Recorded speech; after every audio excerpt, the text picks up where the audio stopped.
नमुची के पुत्र तारक ने घोर तपस्या करके ब्रह्मा को प्रसन्न किया। ब्रह्मा उससे प्रसन्न हुए। उन्होंने दुष्ट बुद्धि वाले तारक को उसकी इच्छानुसार वरदान दिए।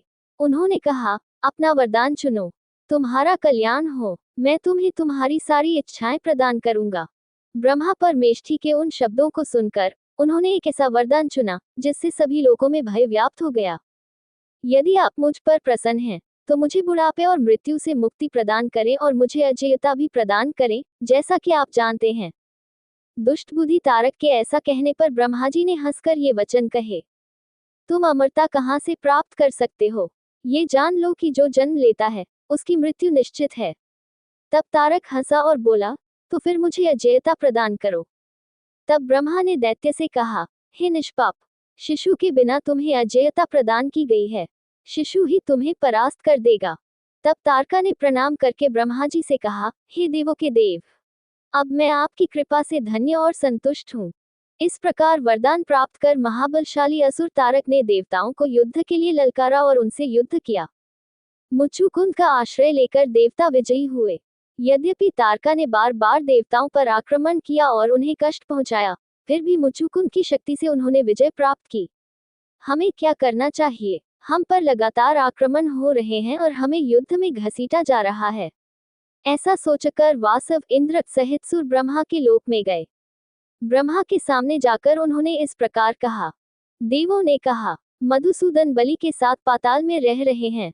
विष्णु के बिना वृष आदि सभी शत्रुओं प्रमुख दैत्यों के कारण मारे गए हैं। हे परम सौभाग्यशाली, हे प्रभु, आपको ही हमारा उद्धार करना चाहिए। तभी एक अलौकिक आवाज ने उन्हें सांत्वना देते हुए कहा, हे देवो, मेरी बात को ठीक से और तुरंत ही कार्यान्वित किया जाए। हे देवो, जब शिवजी के यहाँ कोई बहुत शक्तिशाली पुत्र पैदा होगा, तो वह निसंदेह युद्ध में तारका का वध करेगा। ऐसा उपाय करो कि सबके हृदय में निवास करने वाले भगवान शंभु स्वयं ही एक पत्नी को ग्रहण करें। तुम सब लोग महान प्रयत्न करो, ये वचन अन्यथा नहीं हो सकते। हे देवो, इसे जानो। उस अशरीरी वाणी ने ऐसा कहा।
का वध करना चाहते हैं? कृपया मुझे शीघ्र बताइए ताकि मैं मामला समझ सकूं। तब जो कुछ आकाशवाणी ने उनके कर्तव्य के विषय में पहले ही कह दिया था, वही सब सुरों ने कह दिया। जब पर्वत ने उसे सुना, तो हिमालय पर्वत ने ये शब्द कहे। जब महापुरुष दैत्य तारक का शिव के बुद्धिमान पुत्र द्वारा वध किया जाएगा, तब सूरज का हर उद्देश्य शुभ होगा। आकाशवाणी द्वारा कही गई बात सत्य होगी। अतः तुम वह करो जिससे महेश अपनी पत्नी को अपना ले। शिव के लिए वह कौन सी कन्या है? अब सूरज को इसका पता लगाना चाहिए। उसके शब्द सुनकर सुरसा हंसा और बोला, शिव के लिए तथा हमारे कार्य की सिद्धि के लिए आपको एक पुत्री उत्पन्न करनी होगी। हे महाबुद्धिमान पर्वत, सुरों की सलाह पर अमल करो, तुम निस्संदेह देवताओं के आधार बनोगे। देवताओं के ऐसा कहने पर पर्वतों के स्वामी अपने घर गए। उन्होंने अपनी पत्नी मेना से कहा, सुरों का कार्य हमारा दायित्व बन गया है। देवताओं के कार्य की सिद्धि के लिए एक अच्छी कन्या का जन्म होना चाहिए। ये देवताओं, ऋषियों और तपस्वियों के हित में है। निस्संदेह कन्या का जन्म स्त्रियों को अच्छा नहीं लग सकता। फिर भी हे तेजस्वी मुख वाली महिला, एक कन्या अवश्य उत्पन्न करनी चाहिए। मेना हंसकर अपने पति हिमालय से बोली, आपने जो कहा है वह सत्य है।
विचार करें, आप कौन हैं? हे पवित्र प्रभु, सूक्ष्म प्रकृति कौन है? पार्वती के ये वचन सुनकर महेश ने ये वचन कहे, मैं महानतम तप के द्वारा प्रकृति का नाश कर रहा हूँ। हे उत्तम भाव वाली देवी, वास्तव में मैं प्रकृति के बिना ही रहूंगा। इसलिए सिद्धों को कभी भी प्रकृति से विकसित किसी भी वस्तु को एकत्रित नहीं करना चाहिए। पार्वती ने कहा, हे शंकर, आपने जो कुछ परावाणी द्वारा कहा है, क्या वह प्रकृति नहीं है? फिर आप उससे परे कैसे हैं? हे प्रभु, हमारे विवाद और तर्क से क्या लाभ? हे शंकर, आप जो कुछ सुनते हैं, जो कुछ देखते हैं और जो कुछ खाते हैं, वह सब प्रकृति का ही विकास है। असत्य भाषण निरर्थक है। प्रकृति से परे जाकर तपस्या क्यों करनी चाहिए? हे भगवान शंभु, अभी अभी इस हिमालय पर्वत पर आप प्रकृति से मिले हैं, लेकिन हे शंकर, आप इसे समझ नहीं सकते। हे भगवान, मौखिक विवाद और तर्क से हमारा क्या लेना देना है?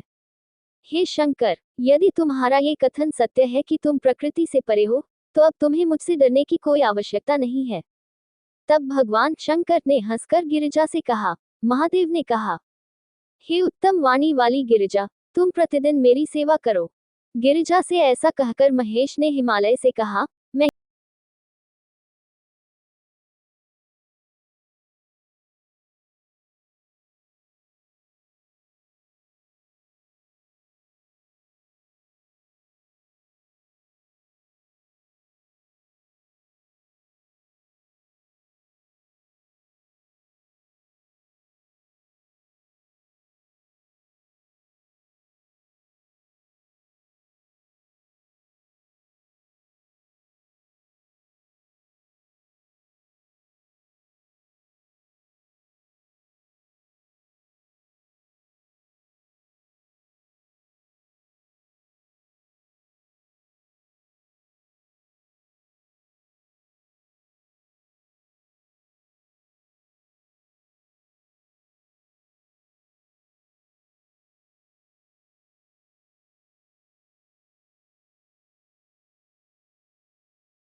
की तपस्या भंग कर दी है। अतः इस विषय में मार प्रेम के देवता से तत्काल प्रार्थना करनी चाहिए। गुरु बृहस्पति की बात सुनकर इंद्र ने मदन को बुलाया। कार्य पूर्ण करने वाला मदन बुलावा मिलते ही वहां आ गया। पुष्प सज्जित देवता रति और माधव अर्थात वसंत ऋतु के साथ महेंद्र के सामने सभा में आए और लोगों के मन को मोहित करने वाले ढंग से ये गर्व भरे शब्द बोले। हे शचीपति अर्थात इंद्र, आज मुझे क्यों बुलाया गया है? मुझे बताए कि मुझे क्या कार्य करना चाहिए। विलंब न करें। मेरे विषय में सोचते ही तपस्वीगण पतन को प्राप्त हो जाते हैं। हे इंद्र, तुम मेरे पराक्रम और पराक्रम को जानते हो। शक्तिपुत्र पराशर मेरे बल और तेज को जानते हैं। भृगु आदि अनेक ऋषि भी इसे जानते हैं। बृहस्पति भी इसे जानते हैं, साथ ही उतथ्य की पत्नी भी। भारद्वाज गुरु द्वारा उत्पन्न उसकी संतान थे और इसलिए अवैध थे। तब गुरु ने कहा था, भारद्वाज एक साथ 2 पुत्रों को जन्म दो। प्रजापति ब्रह्मा मेरी वीरता और शक्तिशाली पराक्रम को जानते हैं। क्रोध मेरा संबंधी है, वह महान बलवान और वीर है। हम दोनों ने ही इस चर अचर महान ब्रह्मांड को जीत लिया है और नष्ट कर दिया है। ब्रह्मा से लेकर घास के एक तिनके तक की सारी चीजें, जंगम और अचर प्राणियों का पूरा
एडम्बा, निपास, इक्सोरा बंधु का प्रियालिस पुचमेनिया लतीफोलिया पनासस जैकफ्रूट पेड़, राजवृक्ष, कैराइन्स बेल लताएं और नागकेसरस मेसुआ रॉक्सबर्गी केला, केताकिस पांडनस ओडोरेटिसिमस आदि ये सभी पेड़ पूरी तरह से खिले हुए थे और मधुमक्खियों ने उन्हें सुंदर बना दिया था।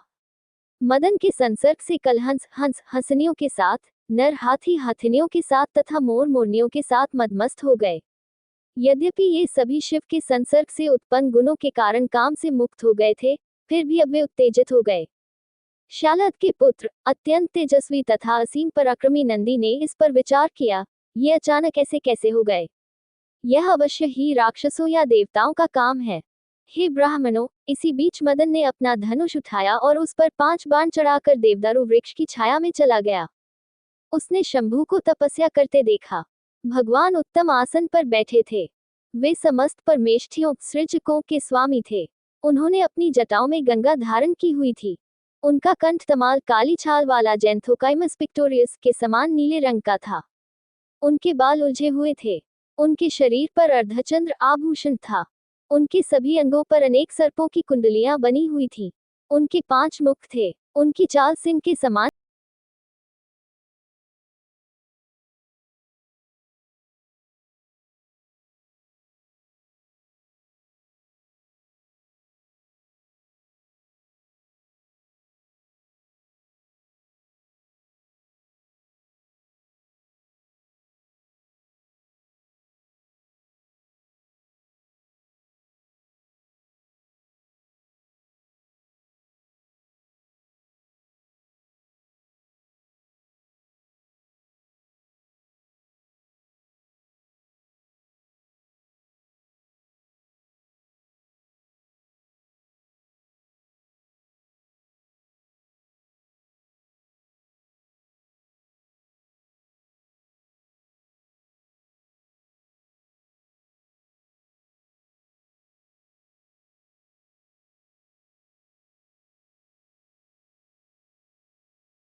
थी। उन्होंने ही ब्रह्मा आदि के साथ मिलकर तीनों लोकों की रचना की थी। रज, सत्व और तम गुणों का उपयोग करके उन्होंने लोकों की उत्पत्ति, स्थिति और संहार किया। समस्त शुभ वस्तुओं के शुभ का एकमात्र कारण, वह मोहक देवी, जागृत हुई हर को अपने सामने दिखाई दी। समस्त लोकों को पवित्र करने वाली गिरिजा को देखकर भगवान भव मोहित हो गए। उन्हें देखकर मदन को पीड़ा हुई। आश्चर्य के कारण शिवजी की आंखें अचानक फैल गईं। देवों के स्वामी भगवान सदाशिव ने चारों ओर देखना आरंभ किया। मन में अत्यंत पीड़ा हुई और उन्होंने इस प्रकार कहा, मैं तपस्या में लीन हूँ। मुझ में कोई दोष नहीं है। फिर भी मैं इस युवती पर कैसे मोहित हो गया? ये सब क्यों, कहाँ से और किसने किया, जिससे मुझे अप्रसन्नता हुई? तब शंभू ने सभी दिशाओं में ध्यानपूर्वक देखा। उन्हें दक्षिण दिशा में मदन धनुष उठाए दिखाई दिया। प्रेम के देवता ने अपने धनुष को चक्राकार मोड़कर सदाशिव को घायल करने के लिए तैयार रखा। लेकिन जब तक वह बाण छोड़ने में समर्थ हुआ, हे ब्राह्मणों, महेश ने उसे क्रोध से घूर कर देखा। महान भगवान ने अपनी तीसरी आंख से मदन को देखा। मदन को तुरंत ही ज्वालाओं के गुच्छों ने घेर लिया। वहां खड़े देवताओं में चीख पुकार मच गई। देवस ने कहा, हे देवों के स्वामी महादेव, देवों को वरदान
बहाती रही। देवी ने इस पर बहुत दुखी होकर विचार किया। वह इस बात के लिए व्याकुल थी कि रुद्र को कैसे जीतूं। बहुत देर तक इस विषय में सोचते रहने के बाद पतिव्रता स्त्री गिरिजा बेहोश हो गई। तब रति ने अत्यंत सुंदर, महामना और विलाप करती हुई गिरिजा को देखा और बोली, प्रिय मित्र, निराश मत हो, मैं मदन को पुनर्जीवित कर दूंगा। हे विशाल नेत्रों वाली महिला, तुम्हारे लिए मैं तपस्या के माध्यम से देवों के स्वामी, ब्रह्मांड के पिता, हर रुद्र विरूपाक्ष को प्रसन्न करूंगा। हे सुंदर होठों और नितंबों वाली महिला, तुम चिंतित मत हो, मैं मदन को पुनः जीवित कर दूंगा। इस प्रकार पर्वत की पुत्री को सांत्वना देकर पतिव्रता रति ने तत्काल ही घोर तपस्या की। उत्तम कमर वाली उस स्त्री ने अपने पति को पुनः प्राप्त करने के लिए ये तपस्या की। उन्होंने उसी स्थान पर तपस्या की जहां भगवान रुद्र ने मदन को जलाया था। नारद ने उन्हें तपस्या करते हुए देखा था। वह जल्दी से सुंदरी रति के पास गया और बोला, हे बड़ी आंखों वाली महिला, आप किसकी हैं? आप किस लिए तपस्या कर रही हैं? आप एक युवा महिला हैं जो सुंदरता और महान वैवाहिक सुख से भरपूर हैं। नारद जी के वचन सुनकर वह अत्यंत क्रोधित हो गई और मधुर स्वर में ये कठोर वचन कहने लगी। रति ने कहा, तुम्हें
भोग करो। तपस्या से क्या लाभ? महापुरुष शंभर के ऐसा कहने पर दुबली पतली मदन की रानी ने मधुर वाणी में ये वचन कहे, हे महाबली, मैं विधवा हूँ, आपको ऐसा बोलना शोभा नहीं देता। आप सभी दैत्यों के राजा हैं और आप में सभी राजसी गुण हैं। ये शब्द सुनकर काम मोहित शंभर ने उसका हाथ पकड़ने की इच्छा की, किंतु रति ने उसे ऐसा करने से रोक दिया। उसने मन ही मन उसकी अजेयता पर विचार किया और कहा, हे मूर्ख, मुझे मत छू। मेरे स्पर्श से उत्पन्न अग्नि से तू जल जाएगा। मेरे वचन अन्यथा नहीं हो सकते। तब महान तेज वाले शंभर ने हंसते हुए कहा, ऐ अभिमानी, क्या तू मुझे ऐसी धमकियों से डराना चाहती है? जल्दी से मेरे घर चली जा। इतनी बातें करने से क्या लाभ? उस दुबली पतली काया वाली, उच्च विचार वाली स्त्री को शंभर ने बलपूर्वक अपने महान नगर में ले गया, जिसे रति ने इस प्रकार संबोधित किया था। उन्हें मायावती नाम से रसोई घर का प्रभारी बनाया गया। ऋषियों ने पूछा, क्या मदन को जीवित करने के लिए पार्वती ने सब कुछ अधिकृत किया था? मदन की दुबली पतली प्रेमिका को शंभर ने हरण कर लिया था। हे सूत, उसके बाद क्या हुआ, इसका वर्णन करो। सूत जी ने कहा, जब सुंदरी पार्वती ने देखा कि शिवजी अपने पराक्रम से मदन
हे उत्तम वर्ण वाली, मैं रुद्र के रुद्रत्व भयंकरता को नष्ट कर दूंगी। समस्त सुखों को त्याग कर महाप्रभु पर्वत की पुत्री ने गहन ध्यान द्वारा शंभु को प्रसन्न किया।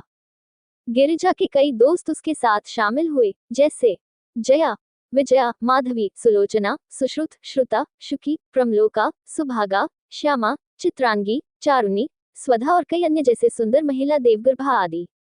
महान तपस्या करने के लिए मधुर हास्य वाली महिला ने ठीक उसी स्थान पर एक वेदी बनाई जहां महान आत्मा रुद्र ने मदन को जला दिया था। वह उस पर स्थापित हो गई। उसने पानी पीना छोड़ दिया और पत्ते खाकर जीवन यापन किया। उसके बाद उसने हरी पत्तियों से परहेज किया और केवल सूखे पत्ते ही खाए। बाद में उसने सूखे पत्ते खाना भी छोड़ दिया जब पतली कमर वाली महिला अपर्णा के नाम से प्रसिद्ध हुई। बहुत समय बीत जाने पर पर्वत की पतिव्रता कन्या ने जल पीना छोड़ दिया और केवल वायु पर निर्भर रहने लगी। फिर उसने अपने शरीर को एक पैर के अंगूठे पर टिका लिया। उस पतिव्रता स्त्री ने अत्यंत संतुष्ट होकर शंकर जी को प्रसन्न करने के लिए कठोर तप द्वारा उन्हें प्रसन्न किया। समस्त मंगलों की कारण स्वरूपा देवी ने उत्तम मानसिक भावना का आश्रय लेकर महेश की प्रसन्नता और प्रसन्नता के लिए महानतम तपस्या की।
तपस्या से जल गए हैं।